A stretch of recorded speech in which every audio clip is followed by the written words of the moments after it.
a quick update on our tutorial. I thought it would be best to show you how to attach a file using the web browser platform for Outlook. So I've got my window open here. I will go up to the top left and I've clicked new message in the blue box here. It's opened up and I've set it up. I'm going to email it to myself. My subject is going to be, like last time, quiz answers for week 2. And then I'm going to set up my email.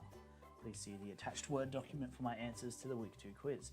So the next thing I'm going to do is, just like in the app version, I'm going to find the paperclip that says attach. I'm going to click it and it'll come up with some suggestions. I don't want to send any of this Year 9 media work, so I'm going to browse my computer.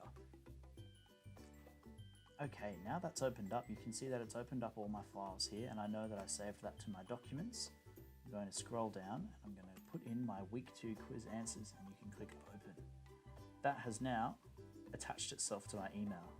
Just like we could in the app version, if you've attached the wrong file, you can click the cross and it will remove your attachment, or you can preview it to make sure it is in fact the correct version you wanted to by clicking preview.